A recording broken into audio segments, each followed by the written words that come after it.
Okay, do we have time for a quick video? We always have time for a quick video, I guess. So here we are um, with this Street Find Emerson cassette 8-track and AM/FM and National turntable in place of the BSR. I guess Emerson liked to use the Nationals, or maybe BSR is long gone since then. I don't know. But the what plagues these, as you can see, I lifted the platter. They're BSR lookalikes. I mean, if they could have copied a BSR any closer. Anyway, any event, the two things when you pull the platter off, was the clip, which I had to bring around to the slot where the spindle goes and lift it out gently with a small jeweler's screwdriver, and I didn't lose it. And the other pitfall you have to be careful of is there's our thrust washer stuck to the bottom of the platter. Anyway, let's move that aside. The point I'm making is I turned it on, it went flub, flub, flub, flub, flub, and just stopped. So there's our idler turned to goo, and I'm not going to touch it. I'll put gloves on. I've already removed the C-clip. I want to show you. Back some time ago, there's a big... It's all over the motor shaft. Oh, mercy. Oh, hopefully... Is this a DC motor in this? No, it's AC. I was going to say, at least it's a asynchronous motor or whatever. 2-pole. Okay, on to the other Emerson. Now the reason I wanted to just try out this Emerson is I got a couple of flea market records here. No jackets, I cleaned them. Most people would throw them away and say, oh, those are all scratched, they're not worth playing. Well, they are indeed. This one's probably from the 50s, but scratches don't bother me as long as you can feel. They say as long as you don't feel the scratches. There's a pretty good one there, a couple there, but I'm not worried about it. So that's why we'll play these on the Emerson. So if 8-track wasn't your fancy, we have this Emerson here. This was also a roadside trash find, and I just liked its clean appearance. It's just a cassette, very quickly, and again another National turntable, not as robust as the other one, is fancy. There's that C-clip that was quite a pain to get off the other one, and yeah, some time ago, I'm not going to lift this platter, but some time ago when he was living, he's no longer with us, but our friends at Roy's Music, I was distressed about getting an idler. Alright, let's lift this off of here, and this stuff is nasty. It's just, I have to check to see if there's a oil washer on there, and clean that motor off. Okay, there is an oil washer on top or whatever, and there is one there on the bottom. I hope I have them up for the other Emerson in there. I perhaps have them on the shelf. So there's the one on the bottom. There's an identical one on the top. Okay, let's get this out of here. We're going to clean this motor shaft. Again, taking longer than we anticipated, but things you have to do to get this stuff to run again. There's the one on the top of the idler. I'm going to have to do this off camera with rubber gloves and clean these things up, so we'll be back. Okay, we just happened to find this kicking around, and this is probably from the 60s. Typewriter cleaner. And I think it's from Sanford, Connecticut? Where? No, Illinois. Bellwood, Illinois. Made in USA. And I like the old days. Chemistry lesson here. This is, it's perchloroethylene. I don't know how you say that. And naphtha. Harmful of fatal if swallowed. Good stuff. Vapors harmful. Beautiful. Beautiful stuff. Pretty clean for the most part. There's a little residual there that it did not get off. I don't know if I'll have to scrape that with plastic, but it is brass, so you want to be real careful. Yeah, that will scrape off. Will peel off. Let's get this little green paint on there. Okay, we're pretty clean, and I can operate the motor by just simply sliding the lever here. And that motor has quite a coast to it. It's still coasting, so I am not going to lubricate it at this moment. Let's see how Roy did with his idler. We're going to put washer number 1, the idler, then washer number 2, and I'm going to put that's the C-clip for that. I'm going to put a dab of lubricant oil on the shaft, just maybe a drop. Again, I use Mobil 1 5W30. You can use your turbine oil or whatever suits you, but the synthetic, it's what I was trained on, and I'm going to put a dab of this on the main thrust washer there, and that'll do it for now. And I did oil just slightly the changer trip right here. Okay, I'm not calling this a thorough repair, it's a quick repair. Now I clean the inside of the rim with alcohol because it's a plastic turntable. I don't want to use that naphtha or that rubber cleaner on it, as it'll eat the plastic and destroy it. And I did put a little a hint of oil on my thrust washer, so on you go. And I've reinstalled the new idler with the washers on the top and the bottom, and hopefully we don't lose our thrust washer there. Spins nice. Let's apply power and see what we get, and then we'll put the spindle and the clip back on. Well, the spindle goes here. We'll save the clip for last.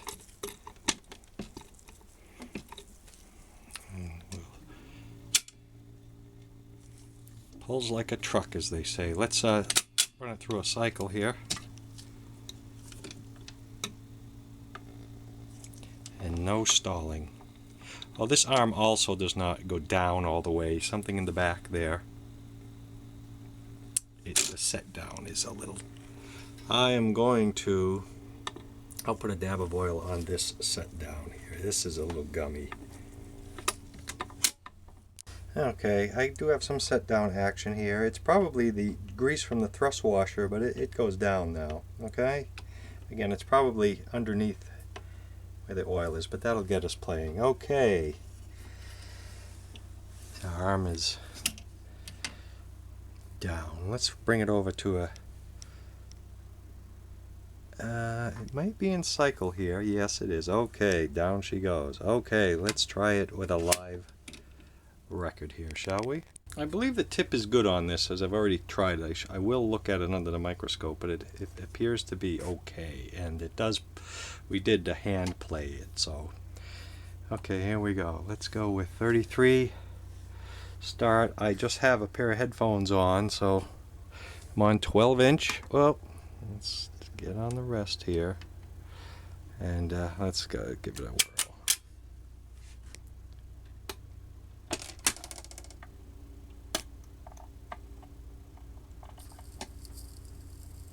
Try not to get any copyright. Well, the wiring and everything here.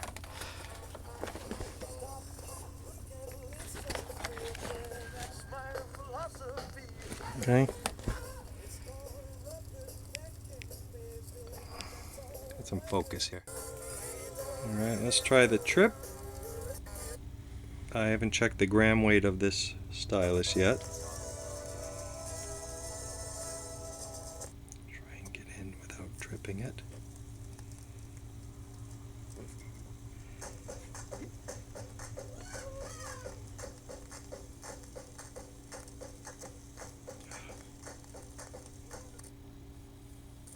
Turning up like a bad man. Take one guess. Call me a hook. Get him go. Hey. Hey.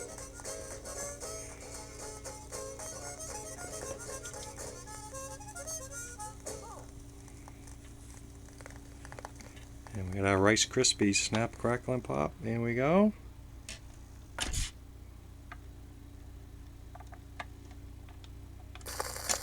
I'll check the speed later.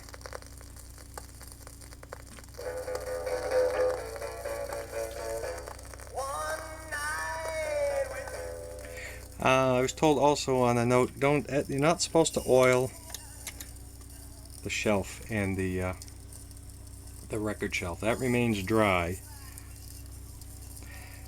And let's see if we get shut off. There's no cue on this changer, but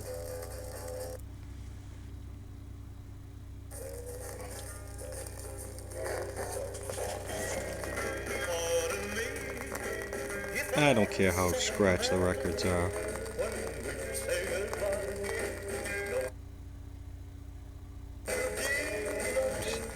They sound better.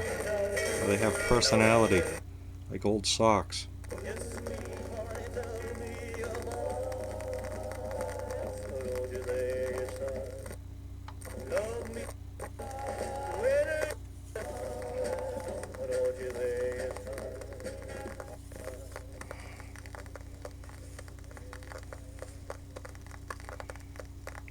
Alright, let's see if we shut off. And we'll call it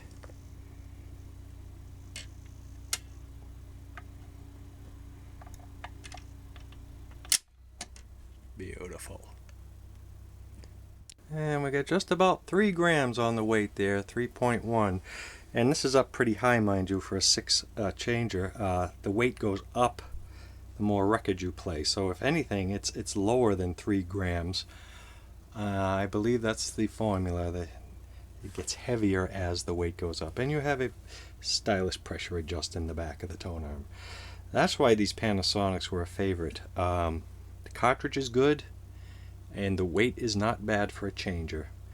In comparison to the BSR, you know, I'll take a National, even though it's 2-speed, but I don't have any problems with BSRs really either. Good economy turntable that don't really damage the records. I've never seen them damage one. Okay, thanks for watching, and that's the Emerson. I'm not going to try the 8-track yet. Well, maybe. Plastic head, but it's not cracked yet. It has the fatigue line in it, though. It's about to crack. And the belt shouldn't have the same problem. Maybe we'll throw a quick tape in that. 8-track. Oh, and by the way, a note on 8-tracks. This is Tom Jones on an Ampex 8-track. The rubber idler on these capstan, whatever you want to call it. No, that's the idler wheel. They turn to goo too, so this tape needs to be disassembled. There's procedures online to pop those 5 clasp Learjet tapes by Ampex. Need to be serviced. Any other 8-track at the track change needs the foil replaced at minimum.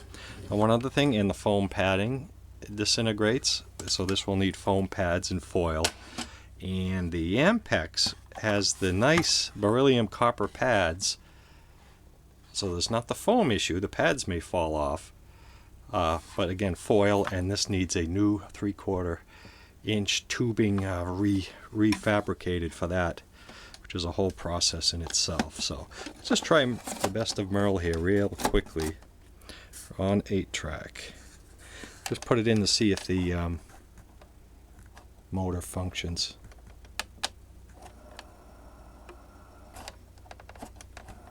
Sounds okay. Get the headphones close by here.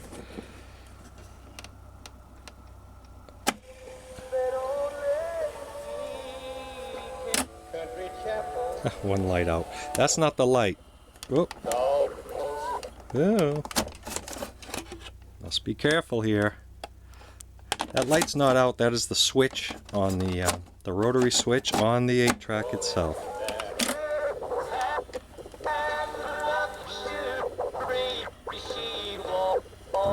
May need a cleaning, but I'm not worried about that. Could be the belt too. Okay, that's enough of that. May need some service at a later date, but it's pretty much functional. Oh, do I try a cassette real quick? Oh, I don't know what's on this tape. I'm checking for functionality.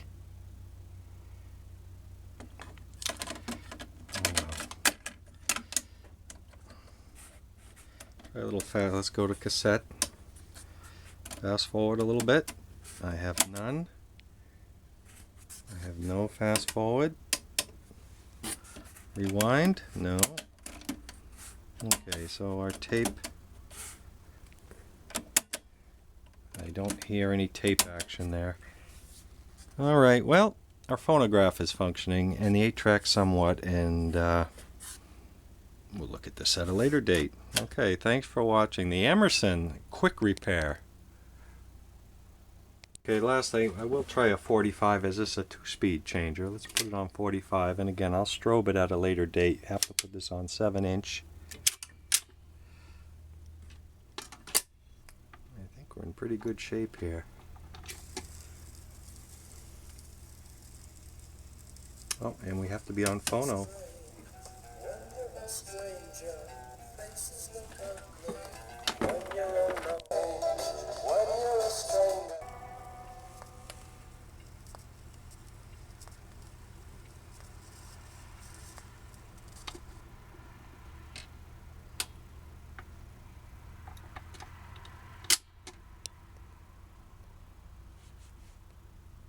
I suppose we should check the radio for functionality. And then we have stereo. Okay. AM? Okay. Warmer, clouds and sun. Tuesday will continue to be sunny and warmer. Temperatures reaching the high 70s. I'm Ted A. And this High is 70s. Alright, there you go. Thanks for watching. Now we have something to play records on for the afternoon. It really doesn't take a lot to get these type things running again. Just a little bit of time and patience, tools, and some good quality lubricants in the right places. And to think this, like many others before, were just thrown in the trash.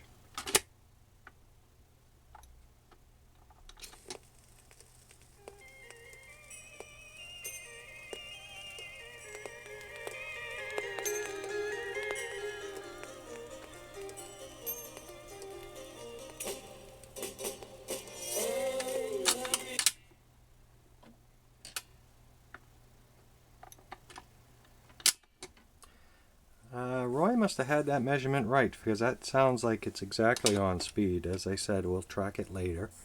Go back to the LPs. Okay, one final test of the changer.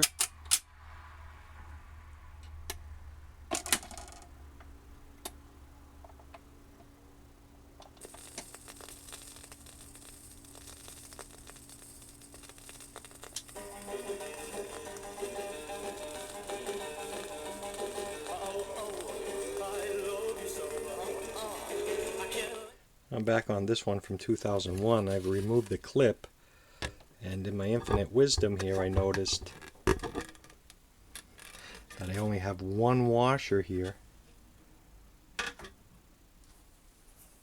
Not one washer, one of the two shims or oil seals, whatever you want to call them. And I was looking in my infinite wisdom. I was looking around for it in the bag, thinking it was long gone, and I seems I taped it to the front right here. So I did have both of them. I must have found it at a later date. So that was earlier on in the record player repair business, is to be mindful of every little spacer and washer, and again. Same with this one. Watch out for your washer, your thrust washer, stuck to the bottom of the platter. Where's the date on this anyway? It has a date here. Call it 78 0 1 2 3 11 4 11. I don't know what century that was. 1/11, the date is 3/8/18. It's dated, but I can't make it out. It appears to be at 1821, whatever that would mean. Okay. We'll measure the diameter of the one we repaired, so we'll know when we make a tire for this one what to grind it down to. Okay, thanks for watching again.